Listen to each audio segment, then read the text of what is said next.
What's going on, guys? Coach Joe here at the Lions Den, and today we're going to talk about the 3 best pieces of advice I have ever received on lifting.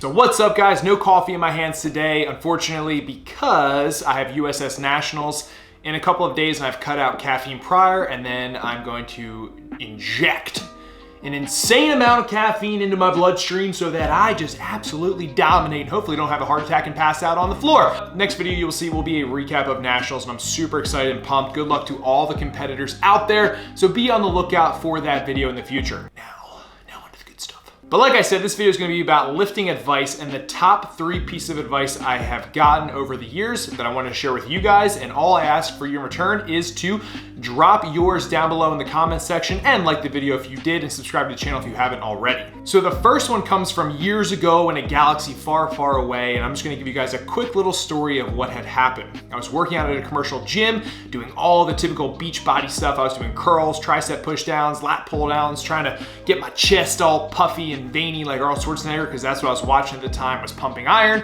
And previous to this, I had actually had a heart condition that I was diagnosed with, and I was training at the gym because that's what they were saying was gonna strengthen my heart, was to exercise. I actually got my first personal trainer, who was the owner of the gym, and the owner of the gym at the time was 6'6", 300 plus pounds, and just a beast of a man. He was an ex-NFL player, and I wanted to look and be just like him. So I was training for football at the time, and he kind of took me under his wing, and I was super pumped because I thought that we were gonna be doing like tons of curls, tons of things that were just gonna make me more shredded, look good for the girls, boost my confidence. And lo and behold, the first session that we had, he brings me over to this thing called a squat rack, and he makes me squat. Now I'm looking at this guy and I'm like, all right, dude, like when are we gonna do the curls? When are we gonna do the chest flies, the pec deck, all that good stuff? And this is literally what he said to me. He said, you need to focus on building a big, strong base, and you need to start squatting. And if you guys know, right, typical gym culture, squatting is not cool. It wasn't cool back then, right?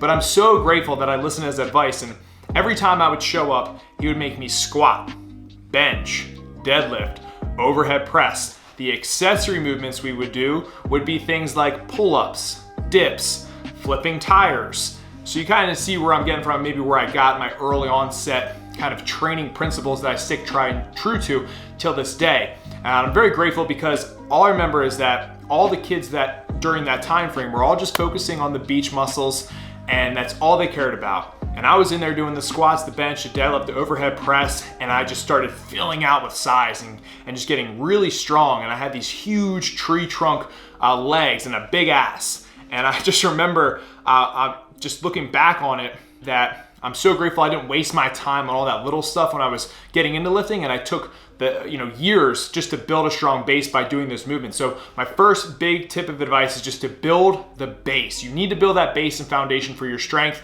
because that's what's going to hold you through for the long haul and the rest of your training. And you don't want to get late into that game. Not to say that it's bad to start late, but the earlier you can just develop a huge base by doing the big compound movements, I think it's just going to take your strength gains to another level, and that's kind of where you need to start, and something that I always am just advocating to any athletes or clients or people in the gym. That's what we do here. So that's my first tip. Second tip, guys, I know it's going to sound a little cliche, is don't compare yourself to others. Now, when I was growing up, I used to read Power Magazine. I used to watch Pumping Iron, and I wanted to be a bodybuilder, and I would watch these guys and think that if I do what they do, I'm going to become them. And something that I've really been trying to push lately has been for you to train the way that your idol trained when they were first starting, not where they are currently. Because where they're at currently is way ahead of you, and your body's not going to respond the same way that theirs did to their program or their training regimen, and that we're all different. So you really need to realize that this is a journey just for you, and you have to progress your own way, and not to get caught up of how Johnny is benching 400 pounds and he's been training and doing this program.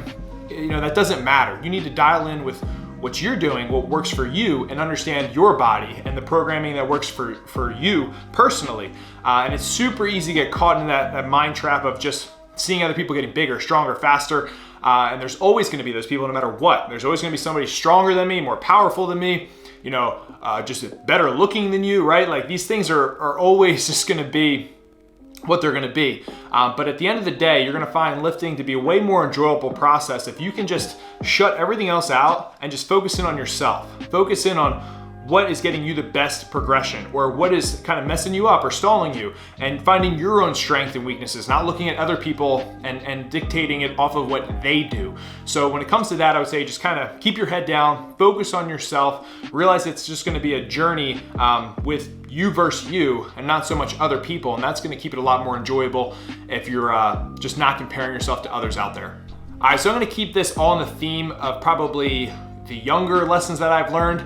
And the last one is going to be, don't max out all the time. And I just reflect back on the years when everyone was in the gym and we're in our teens or high school, college, whatever, and we're trying to establish who's the alpha male with the most testosterone. So how do you do that? You just see who's the strongest, and you kept throwing on weight and didn't really care about, you know, reps or volume, and you just would go in for heavy reps and singles all the time. And really what happens over time is you're just going to run into a wall with that, and it's not going to help you progress. So the advice that I would give you guys is to find a good program and understand that you need the volume to get stronger, and structured blocks or periodization. So finding a coach or a program that has that is really going to help you lead up to when you should test, and then you're going to start your program all over again. But if you're constantly just going in the gym and maxing out and just trying to see how much weight you can throw up, and you aren't on a structured program, that's going to totally take away from all the gains that possibly could be made. So you want to make sure that you have a good coach or have a good program that utilizes these concepts. And there's tons of free stuff out there, right? I have programs I put out for free. There's other YouTubers out there. You can simply just Google free programs. But understanding these concepts is really going to help push you in terms of your progress with strength training. So hopefully these tips helped you guys. I just wanted to throw out some content for maybe the newer lifters out there, or hopefully you're not falling into these mind traps. You know, we're getting into your head too much about this, and understand that we want to have fun. We want to be doing this for the long haul. It's our hobby. No one's holding a gun to our head saying, you need to lift weights. Okay, you don't have to. Like, we're going into the gym, you know, by our choice. So you want to enjoy it. So if you like the video, make sure you give it a thumbs up. Subscribe to the channel if you haven't already. I am running a press and jerk clinic August 24th at the Lions Den. There's only a couple spots left. It's very cheap. It's like 30 bucks, but you get to work from 10 to 1 p.m. with me, where we go over all the different press variations. Then we help tidy up the jerk variations with the push jerk and the split jerk as well, which I think is just a huge tool that you want to have in the toolbox when it comes to strength training. But there's also tons of programs you can purchase, all that good stuff. But until then, guys, stay a lean, mean strength machine, and I will see you next time. Peace.